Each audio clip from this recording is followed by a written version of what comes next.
the last resident of Wolfhampcote, stood in what used to be the village square and counted the empty houses. 43 cottages. The church with its crumbling tower. The mill with its silent wheel. The manor house with broken windows. All empty. Every single one. The village that had contained 194 souls in June 1349 now contained one. Everyone else was dead or had fled. The bodies in the churchyard outnumbered the living by 173 to 1. Wolfhampcote had become a ghost town. And Wolfhampcote wasn't unique. Across Europe, hundreds of cities and thousands of villages experienced mortality so catastrophic that the dead outnumbered the living, that survivors fled, that communities ceased to exist. This is the story of 5 cities that became ghost towns. 5 places where plague killed so thoroughly that civilization collapsed and never recovered. Before we walk through these ghost towns street by street, house by house, counting the dead and finding almost no living, and trust me, we're going through each city in forensic detail, describing exactly how many died, who fled, what remains today, comment where you're from. Because your city might have been a ghost town once. Hundreds of European settlements were abandoned during plague years. Some recovered. Some didn't. Some remain ruins today, silent monuments to the plague that killed them. Comment your location. Let's map where ghost towns existed. Let's understand that thriving communities can become empty ruins in months when mortality exceeds 50%. City 1. Caffa, modern Feodosia, Crimea. Caffa in 1346 was one of the richest cities in the known world. Population approximately 70,000. The western terminus of the Silk Road. The point where Asian goods transferred from caravans to Genoese ships bound for Mediterranean markets. The city's warehouses contained silk worth fortunes, spices that sold for gold in Italian markets, precious stones, ivory, furs from Russia. Caffa generated wealth that enriched Genoa and Venice and every Italian maritime republic connected to Asian trade. The city had massive fortifications, 30-foot stone walls 10 feet thick, towers positioned for overlapping fields of fire, gates reinforced with iron. The city was, by medieval standards, impregnable and prosperous and permanent. Then the Mongol army arrived in summer 1346, besieging the city as part of a territorial dispute. Khan Janibeg commanded 20,000 warriors surrounding Caffa's walls. The siege should have been a routine military operation. Cut off the city. Starve them into surrender. Standard siege warfare that had worked for millennia. But plague arrived in the Mongol camp in September 1346. Within weeks, thousands of Mongol soldiers were dead. The siege was collapsing. And Janibeg made the decision that would kill 70 million people across 3 continents. He catapulted plague corpses over Caffa's walls, pioneering biological warfare. Whether the corpse catapulting actually spread plague is debatable. Modern epidemiology suggests rats were the primary vector, not corpses. What's undebatable is that plague entered Caffa and devastated the city. Contemporary sources describe apocalyptic mortality. The Italian notary Gabriele de Amusi, who was in Caffa during the siege, wrote that the dying outnumbered the living by thousands, and that the city became a place of death where the stench of corpses overwhelmed all other smells. By October 1347, when the 12 Genoese galleys fled Caffa carrying plague to Sicily, the city's population had collapsed from 70,000 to perhaps 10,000. 60,000 dead in 13 months. 85% mortality. But the story doesn't end there. Caffa continued experiencing plague outbreaks every few years as the disease became endemic in local rat populations. The 1361 plague outbreak killed thousands more. The 1374 outbreak killed thousands more. Each outbreak drove more survivors away. By 1400, Caffa's population was approximately 5,000. By 1450, perhaps 3,000. The great trading city had become a small town occupying ruins of its former self. When the Ottoman Turks conquered Caffa in 1475, they found a city of empty buildings and overgrown streets, a ghost town that had once been the richest city on the Black Sea. Today, Feodosia, Caffa's modern name, has population 70,000 again, the same as 1346. But the medieval city is gone. The Genoese fortifications remain as tourist attractions. The warehouses that once held Silk Road wealth are ruins or have been demolished. The city that existed in 1346 died in 1347 and never recovered. Modern Feodosia is a different city built on top of the ghost town. City 2. Wolfhampcote, England. Wolfhampcote was a prosperous agricultural village in Warwickshire, England. Population 194 in early 1349. 43 cottages. 1 church. 1 mill. 1 manor house. Communal fields producing wheat, barley, vegetables. Livestock including cattle, pigs, sheep. The village had existed for centuries, possibly since Anglo-Saxon times. Families had farmed the same land for generations. Children inherited their parents' cottages and obligations. Life was hard but stable. The village seemed permanent, eternal, as natural as the hills and rivers surrounding it. Plague arrived in June 1349, probably brought by a merchant from London or Coventry. The first victim was a woman who'd purchased cloth at a market. She died within 3 days. Her family died within a week. The disease spread through the densely packed village with terrifying efficiency. By July, dozens were dead. By August, over 100 were dead. The village priest, Father William, kept meticulous death records that survive in church archives. His register documents 173 deaths between June 1 and September 1, 1349. 89% of the village population dead in 90 days. The 21 survivors faced impossible choices. They couldn't maintain 43 cottages with 21 people. They couldn't farm all the fields. They couldn't operate the mill. They couldn't sustain the church. They couldn't maintain the infrastructure that village life required. The parish church tried to help, organizing assistance from neighboring villages. But neighboring villages were experiencing their own plague outbreaks and had no surplus resources to spare. The survivors were alone. Over the following months, the survivors dispersed. Some moved to nearby towns seeking work.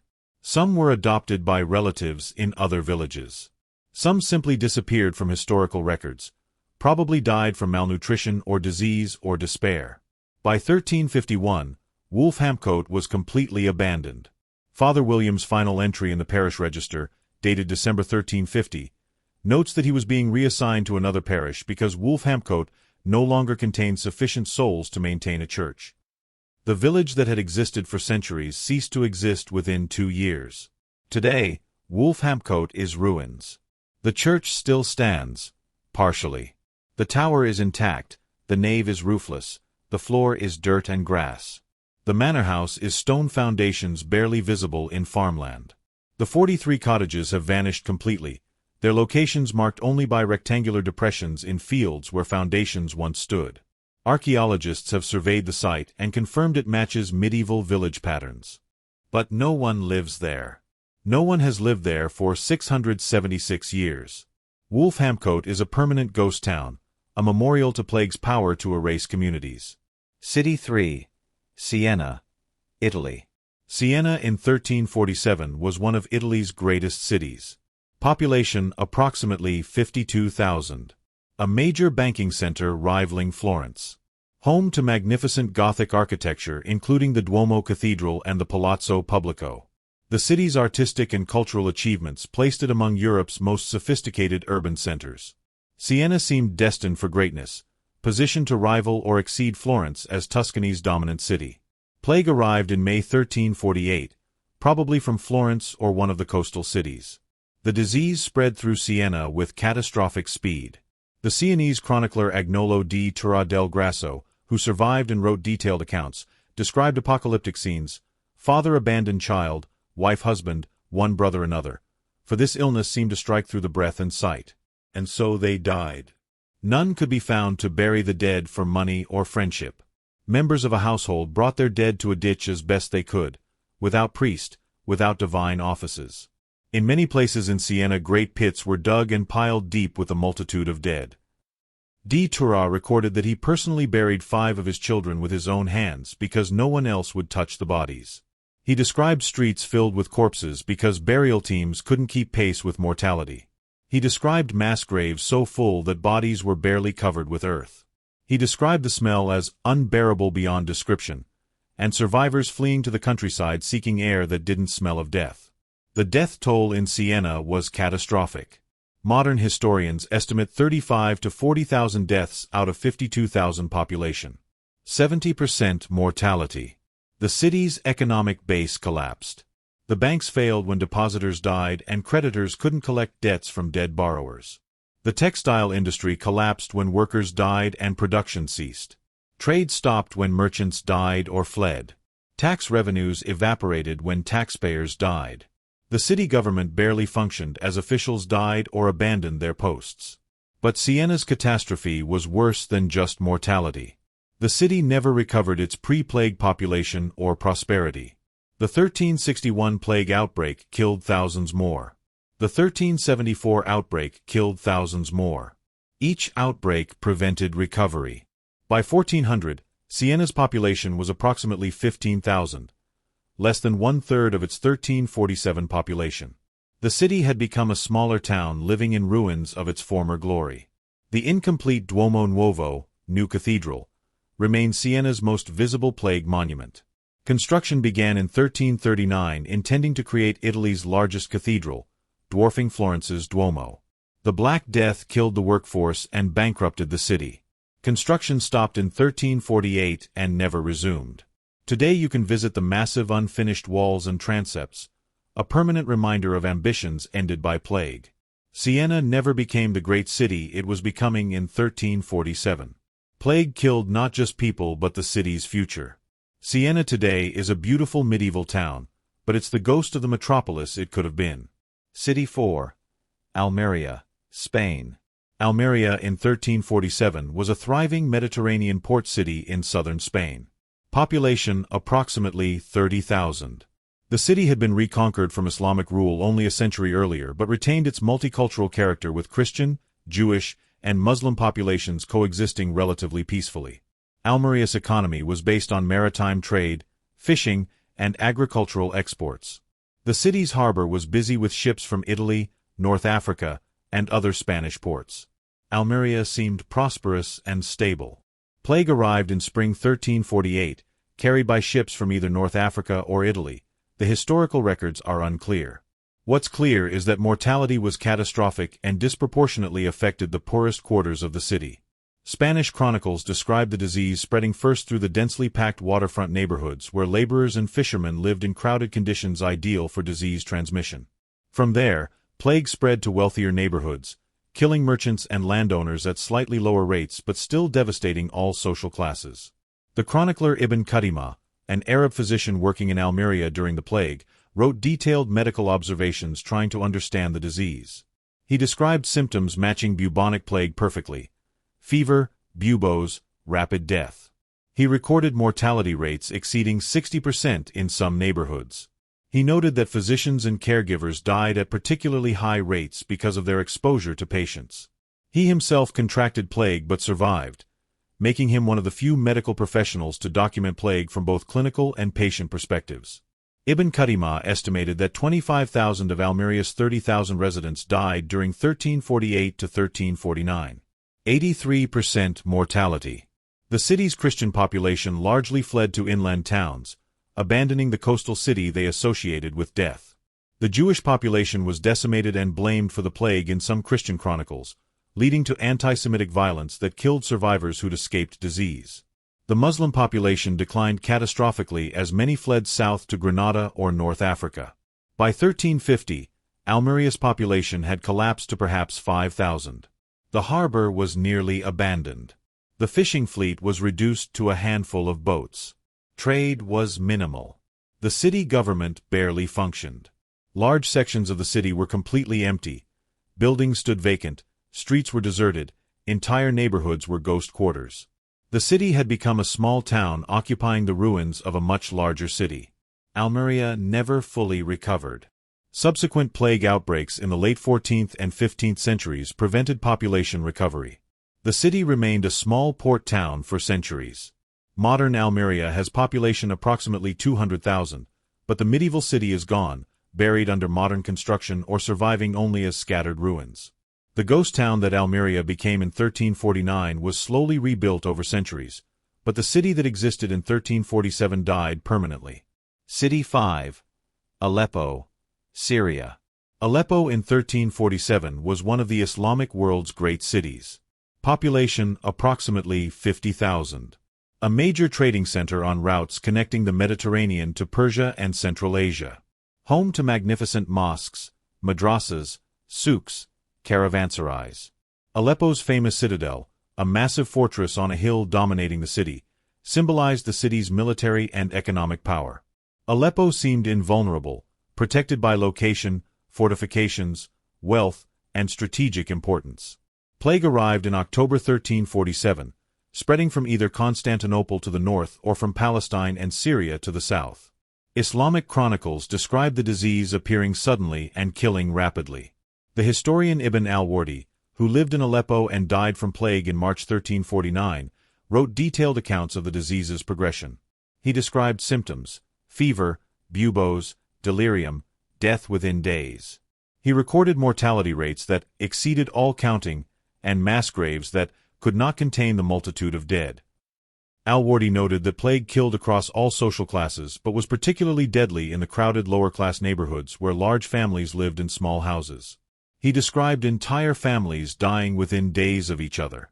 He described children orphaned when parents died, then dying themselves from neglect or disease. He described mosques filled with corpses awaiting burial. He described mass graves dug outside the city walls, enormous pits where bodies were thrown by the hundreds without ceremony or individual burial. The death toll in Aleppo was catastrophic. Modern historians estimate 35 to 40,000 deaths out of 50,000 population. 70 to 80% mortality. The city's economic base was destroyed. The souks were empty because merchants were dead. The caravanserais were empty because traders avoided the plague city. Production ceased as craftsmen died. The city government barely functioned as officials died or fled. Large sections of the city were completely abandoned as survivors fled to rural areas or to Damascus or Cairo seeking safety. By 1350, Aleppo's population had collapsed to approximately 10,000.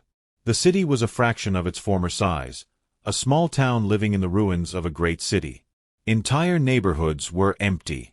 Buildings stood vacant, many with corpses still inside because no one had dared enter to remove them. The smell of death hung over the city for months after active plague ended.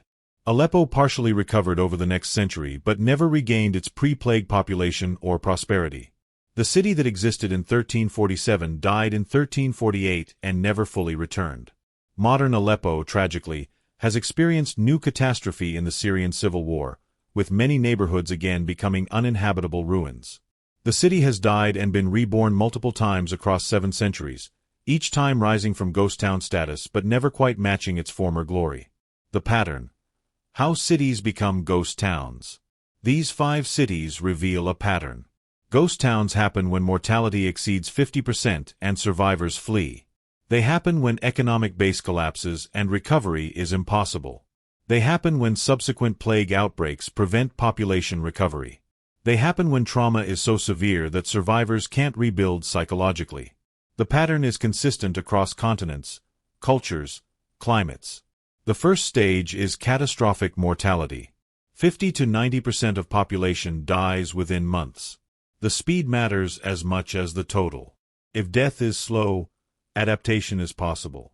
If death is fast, adaptation is impossible.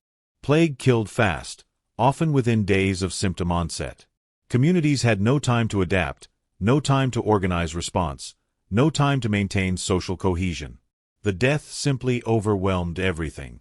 The second stage is survivor flight. After experiencing apocalyptic mortality, watching families die, living surrounded by corpses and smell and horror, survivors flee.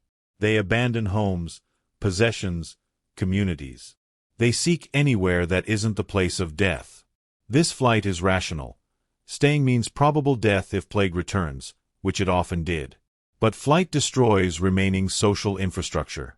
When survivors leave, communities cease to exist. Buildings remain, but cities require people. Without people, cities are just architecture. Ghost towns. The third stage is failed recovery.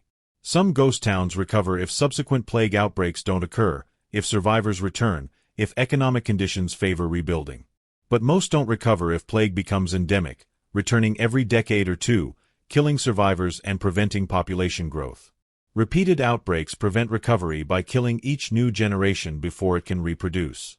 Ghost towns stay ghost towns when death becomes permanent condition rather than temporary catastrophe. The psychological dimension matters as much as the demographic. Trauma from experiencing such catastrophic mortality was profound and lasting. Survivors who'd watched entire families die, who'd buried children with their own hands, who'd lived surrounded by death for months, often couldn't psychologically return to the place of trauma. Even if economic conditions favored return, psychological conditions prevented it. The ghost towns remained ghost because no one wanted to live with those memories. Here's my question for comments. If plague killed 90% of your city's population, would you stay and rebuild or flee and start over elsewhere? Stay and rebuild, or flee and start over? Your answer reveals whether you value place or safety. Medieval people had to make this choice. Most chose flight. Would you? Comment honestly. The archaeological evidence confirms the ghost town pattern. Researchers have identified hundreds of deserted medieval villages across Europe, many abandoned during plague years. Wolfhampcote is just one example. England alone has over 3,000 identified deserted medieval villages. Some were abandoned for economic reasons unrelated to plague. But many show abandonment patterns consistent with 1348 to 1350 plague mortality. Sudden cessation of occupation, no gradual decline. The villages simply died. The economic consequences of ghost towns were enormous. Abandoned agricultural land meant reduced food production. Abandoned cities meant disrupted trade networks. Abandoned infrastructure meant lost capital that couldn't be replaced quickly. The economic shock contributed to the late medieval recession that lasted decades. Ghost towns weren't just local tragedies. They were systemic economic catastrophes that destabilized entire regions. The long-term demographic impact was severe. Most ghost towns never recovered their pre-plague populations. Even cities that survived often didn't recover populations for a century or more. The urban population of Europe in 1450 was lower than in 1300. Despite technological and economic advances that should have encouraged urbanization. Plague had made cities death traps in collective memory. People avoided cities when possible, preferring rural settlement where isolation might provide protection from future outbreaks. The cultural impact was profound. Ghost towns became symbols of divine judgment, of mortality, of civilization's fragility. They appeared in art, literature, religious imagery as reminders of death's power. The danse macabre tradition, artistic depictions of death dancing with victims from all social classes, was partly inspired by ghost towns where death had indeed claimed everyone regardless of status. The memento mori tradition, reminders that death comes for all, was reinforced by ghost towns demonstrating that even great cities could die. Some ghost towns remained visible for centuries, ruins gradually collapsing into rubble, then being reclaimed by vegetation, eventually disappearing completely. Wolfhampcote's church remains visible. Most medieval ghost towns have vanished entirely, detectable only through aerial photography showing crop marks where building foundations alter drainage patterns, or through archaeological survey. The ghost towns have become ghosts themselves, invisible except to specialists who know where to look. Modern ghost towns exist but for different reasons: economic collapse, environmental disaster, war. Chernobyl became a ghost town due to nuclear accident. Centralia, Pennsylvania became a ghost town due to an underground coal fire. Detroit neighborhoods became ghost towns due to economic collapse. Aleppo neighborhoods became ghost towns due to civil war. The mechanisms differ but the result is the same. Places where bodies once outnumbered the living, where survivors fled, where architecture remains but community has died. Could pandemic create modern ghost towns? COVID-19 didn't produce ghost towns because mortality was relatively low, devastating but under 5% in most places. But if pandemic struck with plague-level mortality, 60 to 90%, modern cities could become ghost towns. Infrastructure would fail. Survivors would flee. Recovery might be impossible if disease became endemic. The pattern from 1348 could repeat in 2028 or 2048 or whenever the next plague-level pandemic strikes. We're not protected by modernity. We're just temporarily lucky. One final call to action. Comment, Ghost Town, if you're still reading this. Tell me which abandoned city I should research for a follow-up. Entire island depopulated by plague? Monastery where all monks died? Medieval town with 100% mortality? Comment your preference plus Ghost Town for vote counting. The last resident of Wolfhampcote looked at the empty village one final time before leaving forever. 43 empty cottages. 1 silent church. 1 abandoned mill. 173 graves. 1 survivor. He walked away and never returned. Wolfhampcote died that day in 1351. It remains dead 674 years later. The bodies outnumbered the living. The living fled. The ghost town remained. Forever empty. Forever waiting. Forever reminding us that cities can die, that communities can vanish, that civilization can collapse when mortality exceeds the threshold beyond which recovery is impossible. Caffa, Wolfhampcote, Siena, Almería, Aleppo. 5 cities that became ghost towns. Hundreds of others followed the same pattern. Thousands of villages experienced the same fate. The ghost towns are everywhere if you know where to look. Under modern cities. In farm fields. In forests that have reclaimed agricultural land. The ghost towns wait. Silent witnesses to plague's power. Silent warnings that it could happen again. That bodies could outnumber living again. That we could flee again. That our cities could become ghost towns again. The pattern is established. The mechanism is understood. The threat is permanent. Plague waits. Ghost towns wait. The cycle waits. Ready to repeat. Always ready. Forever patient. Forever waiting for the next time when bodies outnumber the living and survivors flee and cities die and ghost towns multiply across landscapes that once held thriving civilization. The ghost towns are prophecy. The ghost towns are warning. The ghost towns are waiting. For us. For our cities. For the next time when plague comes and kills and leaves nothing but empty buildings and memories and ghosts. The ghost towns wait. Forever.